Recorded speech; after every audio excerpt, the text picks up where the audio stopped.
Hello, I'm John Thorpe, and I'm doing a set of studies on the Acts of the Apostles and the letters that go with it.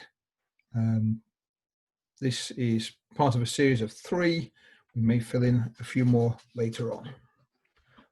Здравствуйте, меня зовут Джон Торп, и я проведу ряд занятий по книге «Деяния апостолов» и по письмам, и это первое занятие из 3, которые нас ожидают в этой сессии.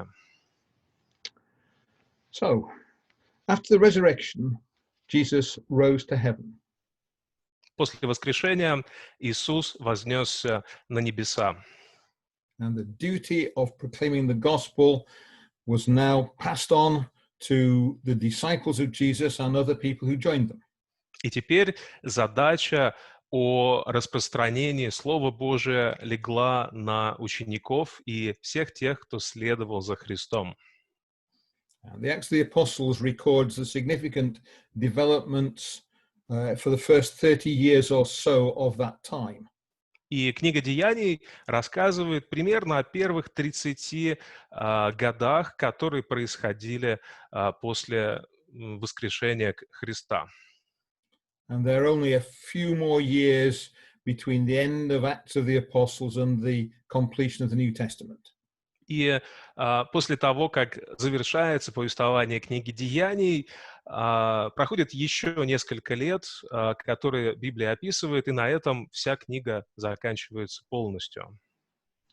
So let's start with a look at the times and the dates. Давайте посмотрим на некоторые даты и на временную диаграмму. So Jesus was crucified in either 30 AD or 33 AD. Иисус был распят либо в 30-м, либо в 33-м году нашей эры. We're not sure which, but those are the 2 years that would fit in with the gospel narratives. И мы не знаем точно, когда это было, но мы знаем, что это произошло вот в течение тех 2 с лишним лет, которые описываются в книге Евангелий. At the other end of the period, we have a war between the Romans and rebel Jews. И с другой стороны этой временной диаграммы у нас война, которая разразилась между римлянами и восставшим Израилем. As a consequence of that, Jerusalem was destroyed, and so was the temple. И в результате этой войны разрушен Иерусалим и разрушен храм. And it seems that the New Testament was completed by the time that happened. И кажется, что повествование в Новом Завете как раз и завершается накануне, примерно, когда это происходит. The only book that might be after that is the Revelation. Единственная книга, которая пишется после этого события, это Откровение. The other event that marks the end of the New Testament period was a fire in Rome. И еще одно событие, которое тоже описывается в конце Нового Завета, это пожар, произошедший в Риме. This happened in 64 AD, and as a result, Christianity was declared to be illegal. Это произошло в 64 году нашей эры, и в результате этого события христианство стало вне закона.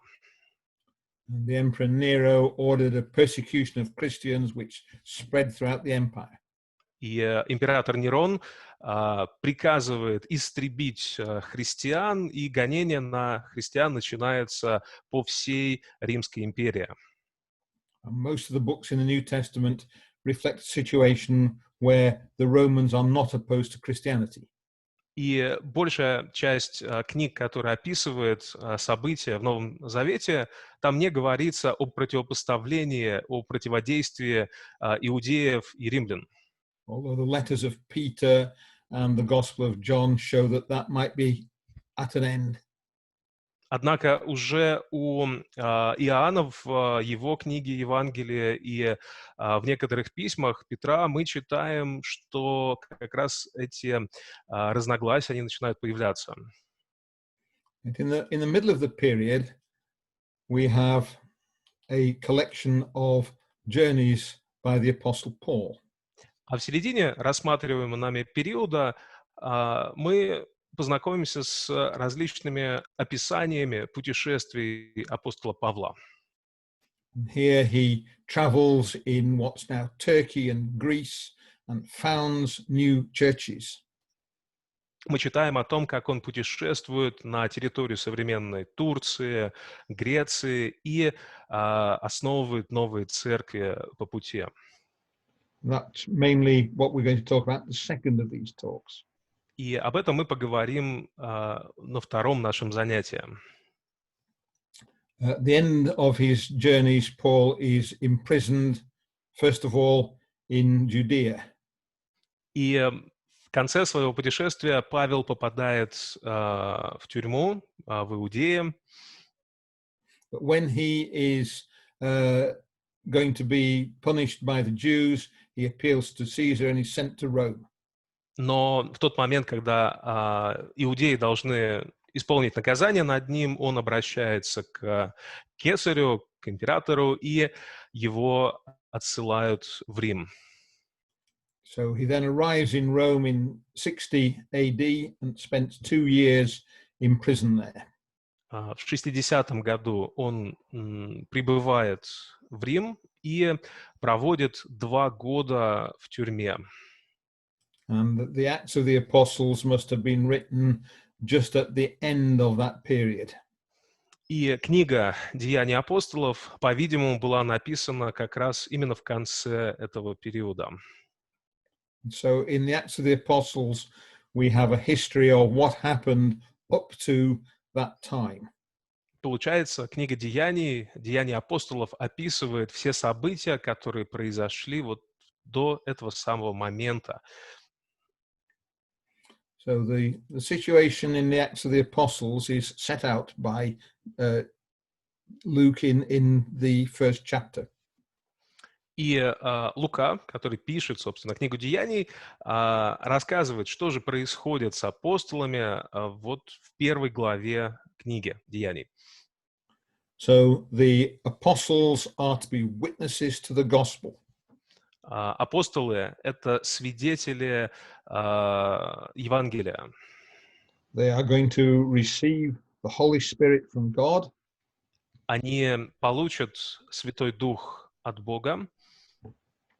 And their mission is to speak the gospel throughout the world.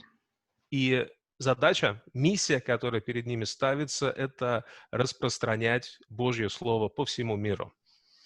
So to start in Jerusalem, Все начинается в Иерусалиме, and they're to carry on into Judea and Samaria and throughout the world. и далее распространяется в Иудею, в Самарию и по всему остальному миру. So if we look at a map, we can see where they went.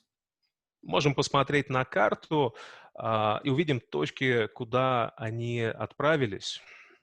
They begin in Jerusalem, Все начинается в Иерусалиме, and then gradually they found congregations throughout the Roman world. и постепенно, шаг за шагом, они открывают новые собрания христиан, новые церкви вот по всей Римской империи. And those are just the churches that are named in the New Testament. Вот здесь мы сейчас видим те церкви, которые упомянуты в Новом Завете. We know that there were more that are not named. Но мы знаем, что их было значительно больше, они просто, их имена никак не названы в книге. But you can see that the church spread tremendously in that period of about 40 years. Но за вот эти 40 лет мы видим, как далеко, как широко распространились эти церкви. And wherever they went, they proclaimed the gospel in a series of speeches. И куда бы апостолы не отправлялись, они всегда говорили о Слове Божьем, они распространяли его. And those speeches give a picture of the gospel that they were proclaiming. И эти речи, они как раз зафиксированы в Евангелиях, и они содержали вот ту благую весть, которая содержится в Евангелии. Now, the interesting thing is that those speeches tend to form the same pattern. Every time there's a speech, it goes in pretty well the same way. Интересно, что каждый раз, когда они произносили речь, она строилась по одному и тому же шаблону, по одной и той же структуре. So usually it's in three parts. Обычно речь делилась на 3 части. And there's the example of a speech made by Peter in Acts chapter 2. Например, во второй главе книги «Деяний» мы можем увидеть такой пример. Это речь, которую произнес Петр. So what happens here is that the first part is a speech which addresses whatever's happening that makes a crowd grow that they're going to talk to. Первая часть речи, она всегда привлекает внимание, говорит о чем-то важном, чтобы собрать толпу, чтобы набрать как можно больше народа, слушателей. So in Acts chapter 2, they have just received the ability to speak in foreign languages. В книге «Деяний» во второй главе мы как раз читаем, что апостолы только-только получают умение говорить на языках, на иных языках. And the first part of the speech explains what's going on. И как раз первая часть этой речи, она объясняет, что же произошло. Then move on to the second part, which is where they proclaim the gospel. Затем вторая часть этой речи, в которой Петр раскрывает основные моменты Евангелия. So that bit contains the main points of the gospel. И Петр рассказывает благую весть.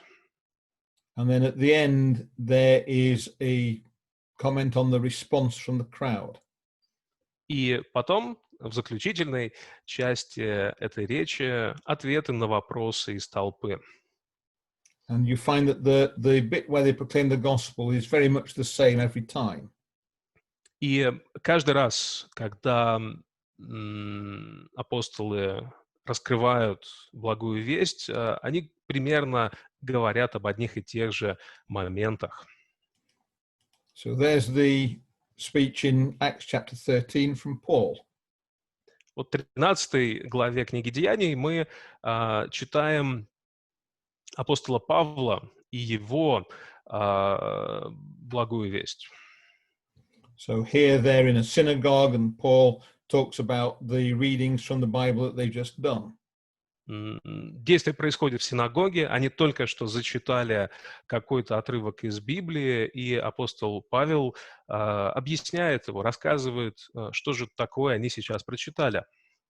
Then we get the same points which describe the gospel. Затем вновь вторая часть речи, где раскрываются те же самые основные моменты благой вести. This time the response of the crowd is hostile, so we've got rather less of an explanation as what they should do next. Однако в этот раз то, что говорит Павел, толпой принимается не очень хорошо. Они озлоблены, поэтому ответов как-то меньше, чем обычно. Anyway, here are the main points that they cover in the gospel section.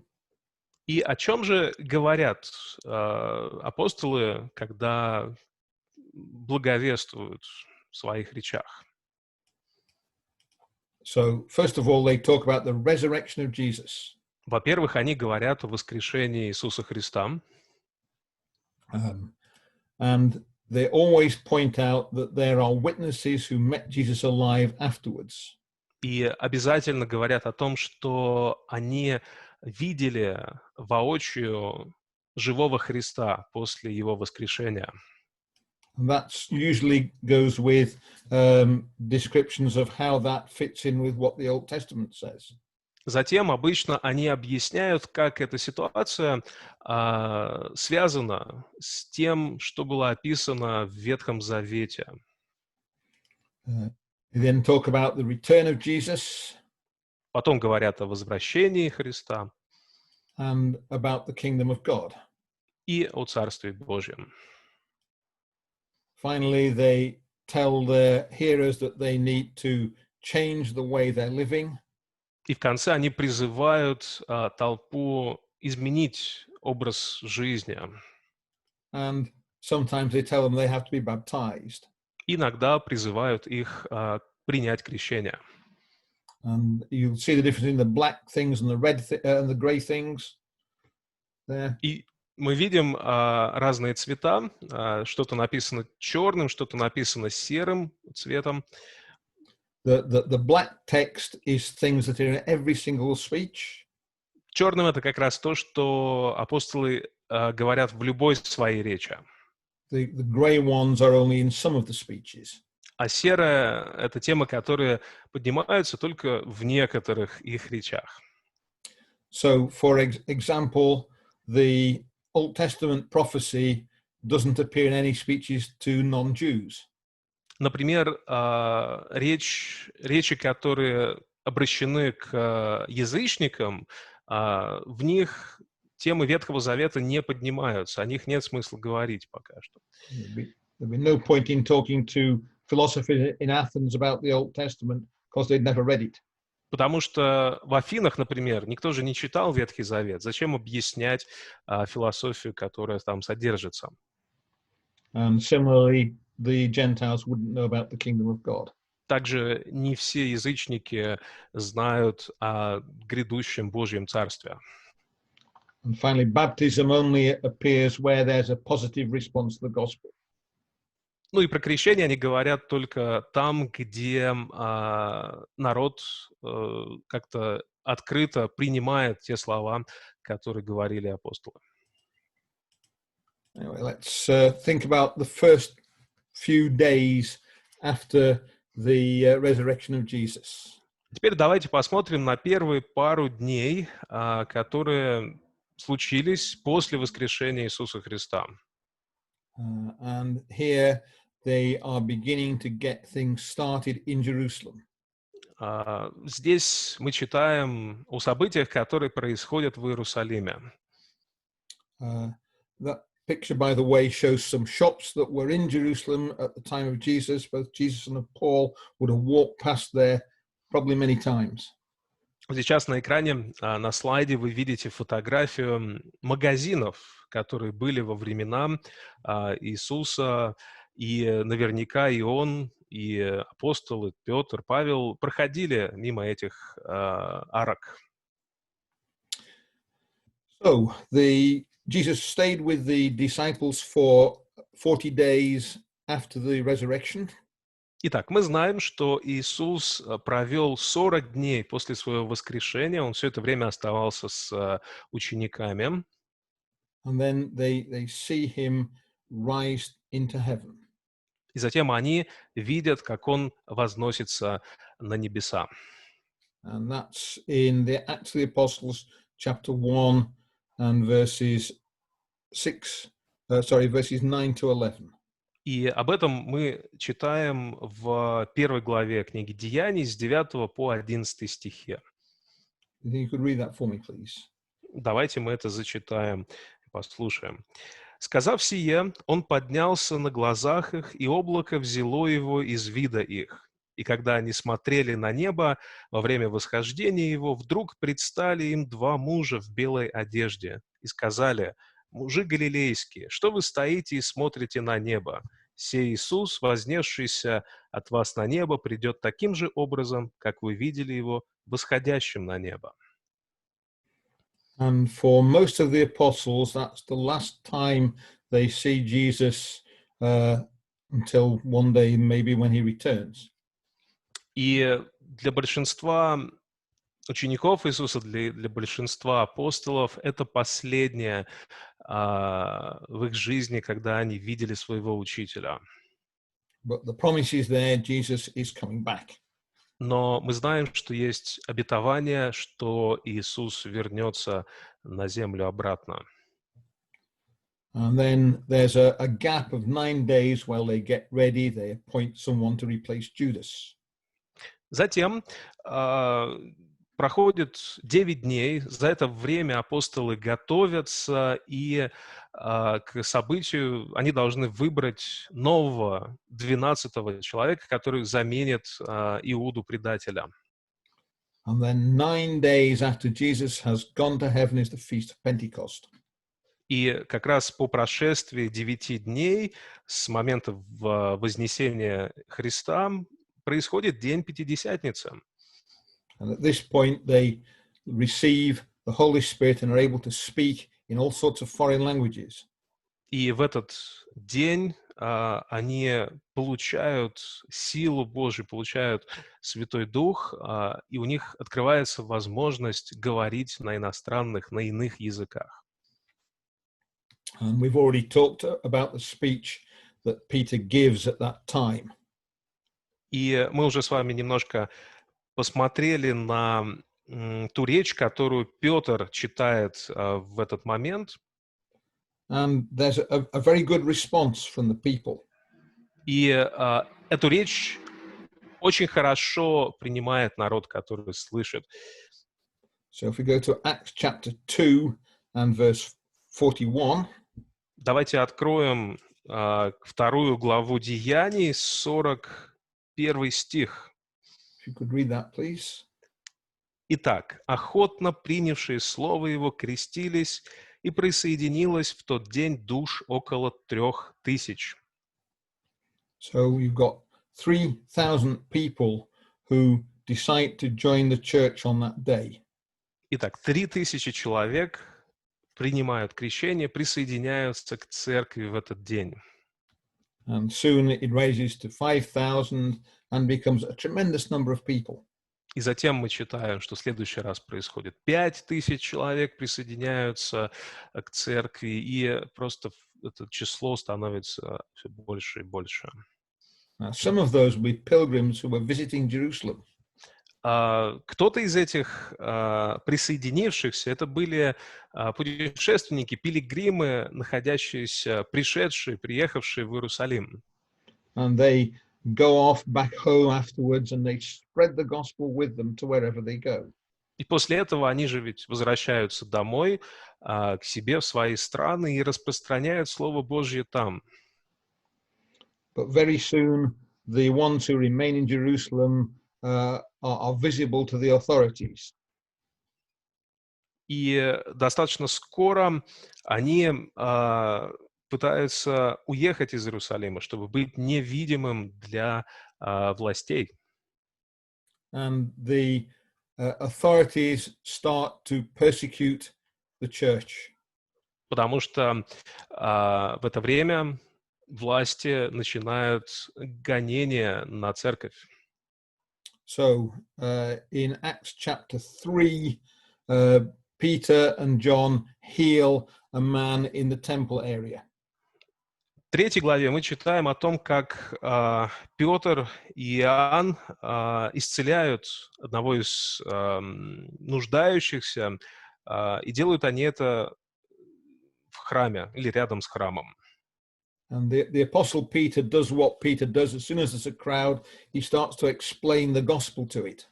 И Петр, как он обычно это делает, когда видит, что собралась толпа, он начинает проповедовать, он начинает рассказывать им о благой вести.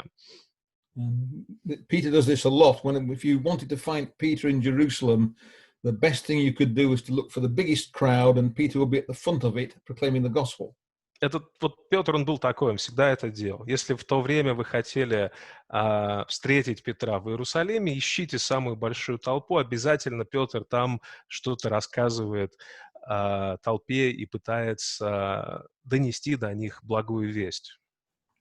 But in this case, the authorities find him and they arrest him. И в этом случае как раз власти находят Петра, арестовывают его, и он попадает в заключение. So if we look in Acts chapter 4 and verses 1 to 3, you can see what happened. Итак, это глава 4 уже книги Деяний с 1 по 3 стихи.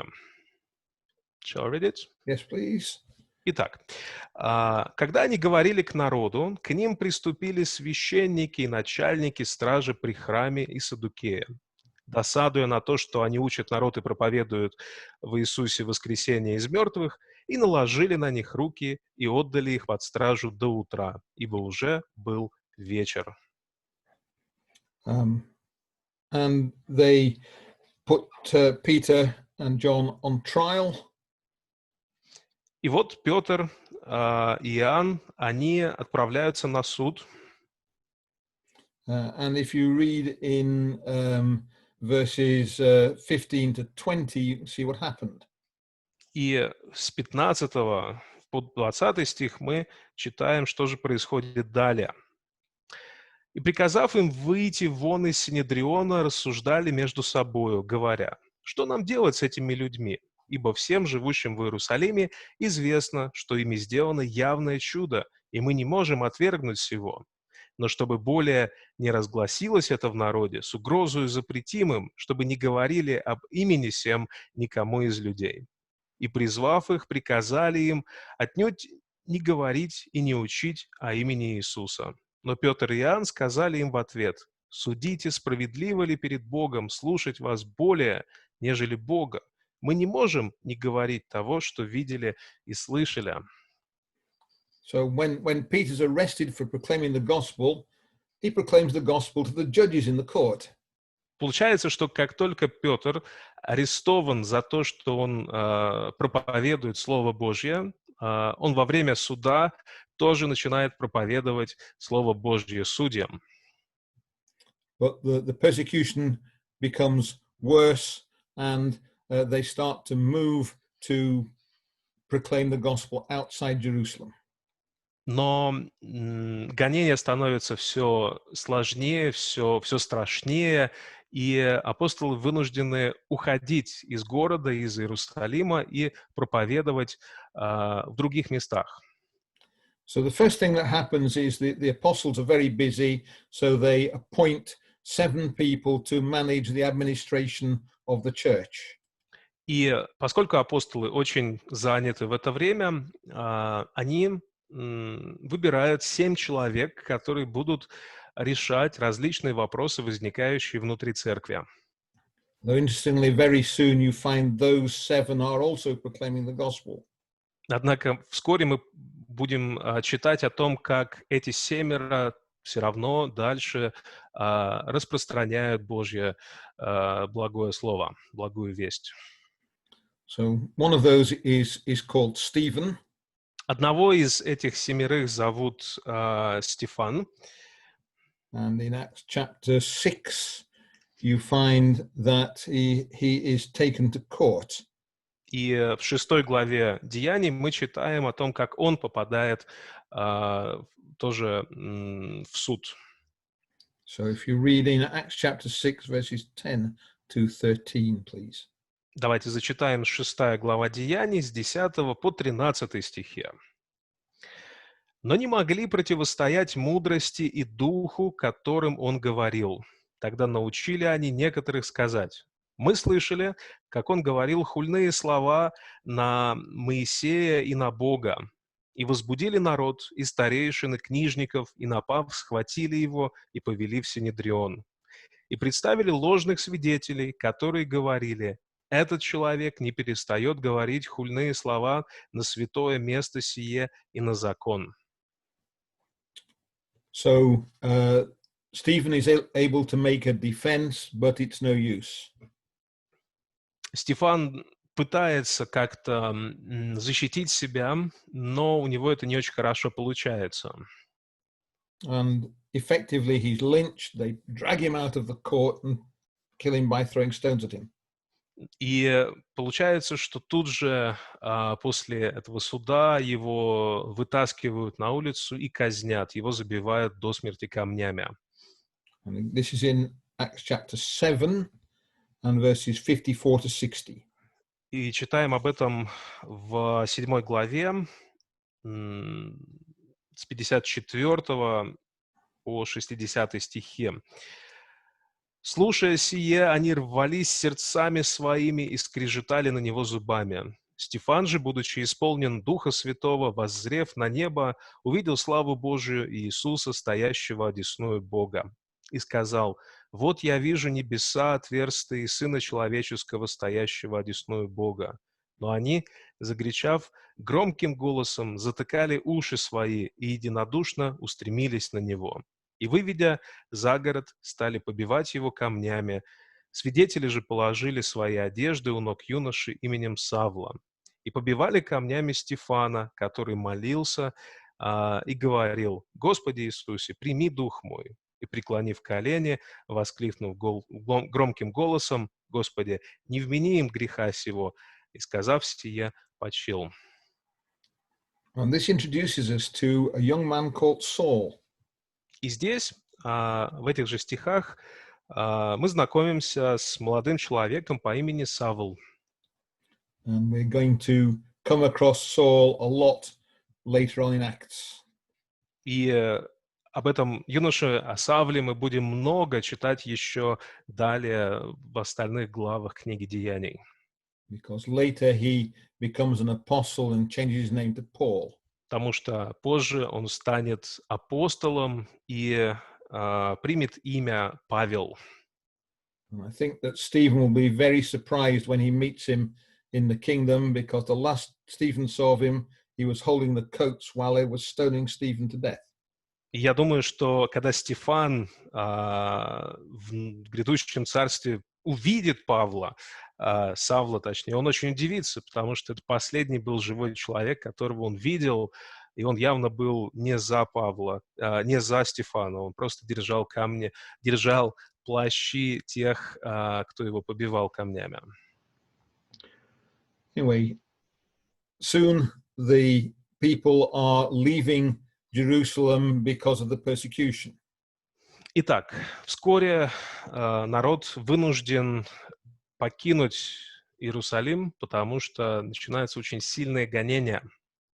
And the gospel is spreading to many other towns. И таким образом Слово Божье начинает распространяться во многие другие города. So in Acts chapter 8, we read that Philip goes to Samaria.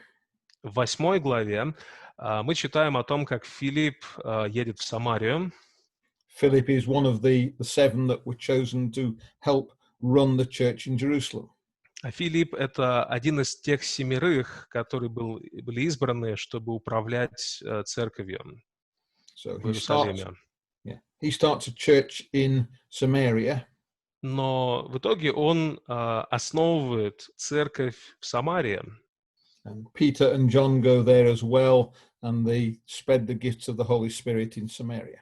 И Петр и Иоанн тоже отправляются в Самарию, и там благовествуют тем, кто живет в этом городе. Philip is then sent by God to the road between Jerusalem and Gaza. Затем Филипп по зову Божьему отправляется в путь и оказывается на дороге между Иерусалимом и Газой.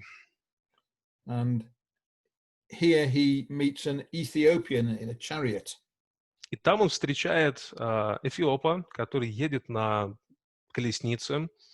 And he explains the gospel to him and baptizes him, and presumably the Ethiopian goes all the way back to Ethiopia and takes the gospel with him.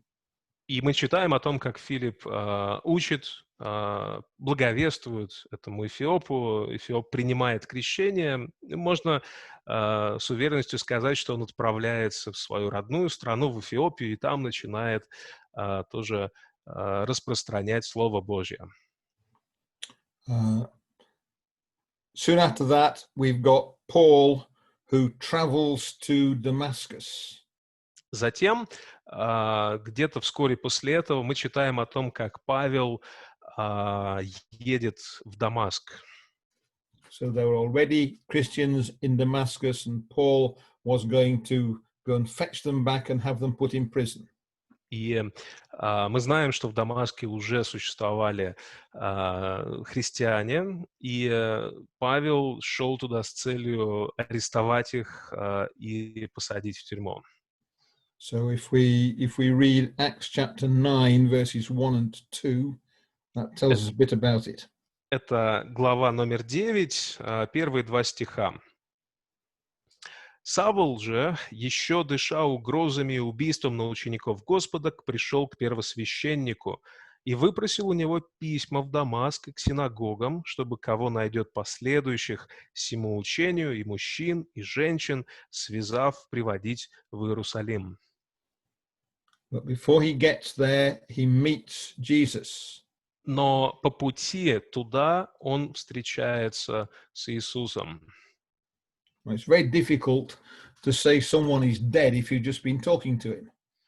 И, конечно, сложно утверждать, что кто-то умер, если вы только что вот с этим человеком поговорили. And Paul now has to believe that Jesus is alive. И Павел сейчас в этот момент, конечно, уверовал, он понял, что Иисус действительно жив. And he starts to proclaim the gospel in Damascus. И Павел начинает тоже распространять Божье Слово в Дамаске. And in fact, he goes out into Arabia. He learns more of the gospel in Arabia from Jesus and proclaims it there too. Дальше он отправляется в Аравию, там Иисус сам наставляет его в благой вести, и Павел продолжает благовествовать уже там, в Аравии. So the other thing that happens at this time is that Peter, to escape persecution, goes down to the coast. Затем в это же время Петр, пытаясь убежать от гонений, уходит ближе к морскому побережью. And again, there are already Christians living in Joppa, and Peter goes and helps them. И мы знаем, что в это время уже в городе Иопии есть христиане, и Петр идет к ним, чтобы поддержать их, чтобы благовествовать им. Now, at this point, all the Christians are people who were raised as Jews. В этот момент все христиане — это люди, которые с детства самого были наставлены в законах иудейских.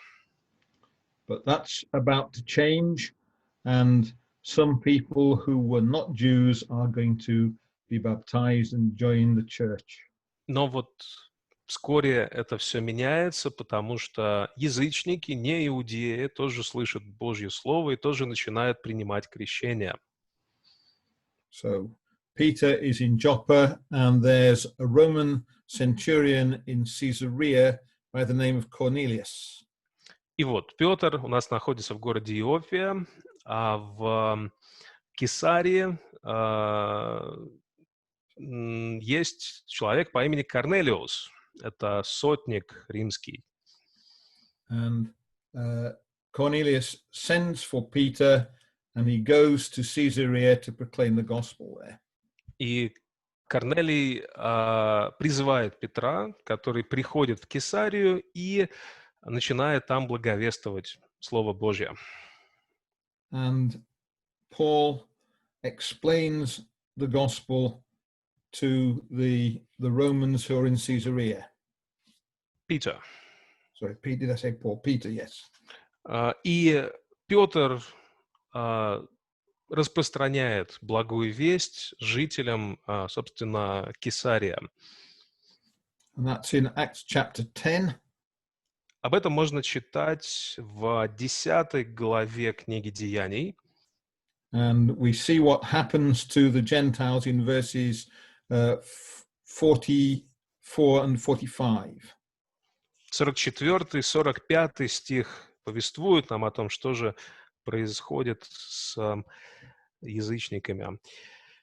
Итак, когда Петр еще продолжал эту речь, Дух Святой сошел на всех слушавших Слово, и верующие из обрезанных, пришедшие с Петром, изумились, что дар Святого Духа излился и на язычников. So God is saying it is a reasonable thing to have Gentiles who join the church and accept the gospel. И Петр говорит о том, что и язычники, не евреи тоже могут принять Слово Божье и присоединиться к церкви. And very soon they're baptized. That's in verse 48. И очень вскоре они принимают крещение, 48 стих. «И велел им креститься во имя Иисуса Христа». Потом они просили его пробыть у них несколько дней. Well, Peter has done something new. He's allowed people into the church who are not Jews. Вот здесь, в этот момент, Петр совершает что-то новое, необычное, потому что он позволяет неевреям, язычникам тоже стать частью церкви. So Peter goes back to Jerusalem to tell the other apostles what's happened. И Петр возвращается в Иерусалим, чтобы поведать другим апостолам о том, что же происходит, что произошло. So he tells them what's happened, and the apostles agree Gentiles can join the church. И после этого рассказа апостолы соглашаются, что да, язычники тоже могут присоединяться, становиться частью церкви. And we now get further spread of the gospel. И далее мы наблюдаем дальнейшее распространение благой вести. So we get people going from Jerusalem to Cyrene, to Crete, to Antioch. И мы видим, что дальше из Иерусалима люди начинают путешествовать, распространять Божье Слово в Кирене, на Кипре, в Антиохии. And they go down the coast just north of Judea. И отправляются в место на побережье, буквально на юге от Иудеи. And initially they're just proclaiming the gospel to Jewish people. Изначально, поначалу, точнее, они тоже больше благовествуют среди евреев, среди иудеев. But some of those explain the gospel to more Gentiles. Но кто-то из них все равно начинает рассказывать Евангелие и язычникам. And in particular, Christians from Cyrene and from Cyprus go to Antioch and found a church which is mainly Gentiles. И люди, которые слышат благую весть, они переезжают из Кирены, из Кипра в Антиохию и основывают там церковь. И причем многие из них как раз язычники. So the record of that is in Acts chapter 11 and verses 19 to 26. И об этом мы читаем в 11 главе Деяний с 19 по 26 стихи. Между тем, рассеявшиеся от гонения бывшего после Стефана прошли по Финикии, дошли до Финикии и Кипра и Антиохии, никому не проповедуя слово, кроме иудеев. Были же некоторые из них кипряне и киринейцы, которые, придя в Антиохию, говорили еллинам, благовествуя Господа Иисуса. И была рука Господня с ними, и великое число уверовав обратилось к Господу. Дошел слух о сем до церкви Иерусалимской, и поручили Варнаве идти в Антиохию. Он, прибыв и увидев благодать Божию, возрадовался и убеждал всех держаться Господа искренним сердцем, ибо он был муж добрый и исполненный Духа Святого и веры. И приложилось довольно народа к Господу. Потом Варнава пошел в Тарс искать Савла, и, найдя его, привел в Антиохию. Целый год собирались они в церкви и учили немалое число людей. И ученики в Антиохии в первый раз стали называться христианами. So this is one of the turning points in Acts of the Apostles. Вот это, наверное, один из поворотных моментов в книге «Деяний апостолов». This is where Paul or Saul is fetched back and begins to proclaim the gospel to Gentiles. Здесь как раз Павел, Савл, возвращается и начинает свою проповедь среди как раз язычников. And soon the main activity of the church will be proclaiming the gospel to Gentiles in Turkey and in Greece. И затем дальше его основной миссией станет как раз распространение Божьего Слова язычникам в Турции, в Греции, ну, на этих территориях современных, да. But there's a little bit to do with Judea and Jerusalem before that. Но он немножко также побудет в Иудее и в Иерусалиме. First of all, there's a famine. There's no food.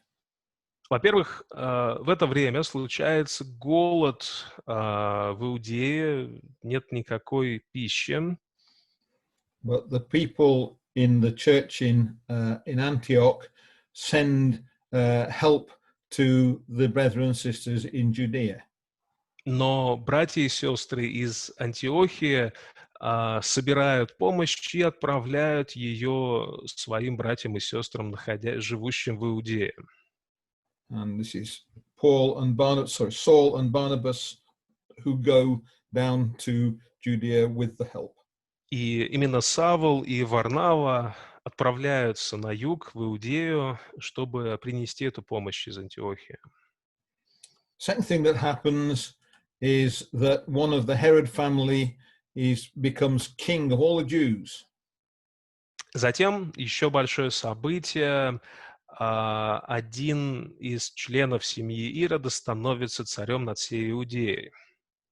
Now, there's already been one Christian killed for his faith. That was Stephen.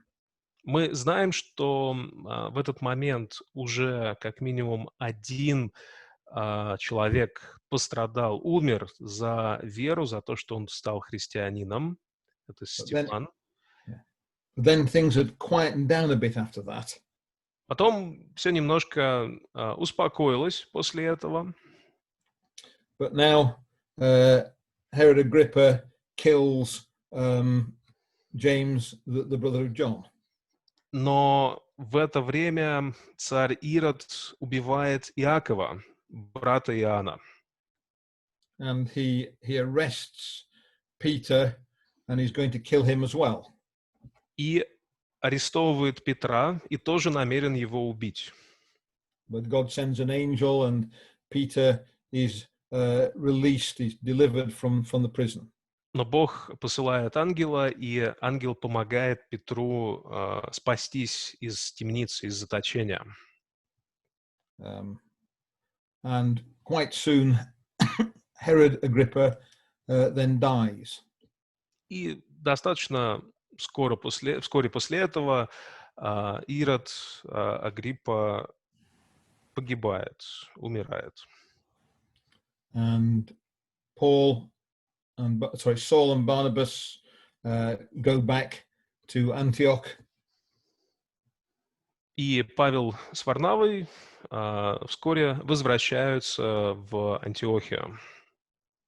And there they get ready to go on another journey and proclaim the gospel outside the area that's already had it. И там они готовятся, чтобы идти дальше в новые земли и проповедовать там Божье Слово. But that's a story for the next installment, for the next talk. Но это история, которую мы с вами рассмотрим уже на следующем занятии. So this is the point where the main action of Acts moves from the activities of Peter and the apostles in Jerusalem to Paul and his work in Asia and in Europe. Получается, вот мы с вами посмотрели на основные события, которые происходили в первые годы служения апостолов, о том, что произошло с Петром, с Иоанном. Затем посмотрели на историю Павла, о том, как он начал проповедовать Божье Слово в Азии и даже в Европе. So there are now many churches in the eastern end of the Mediterranean Sea.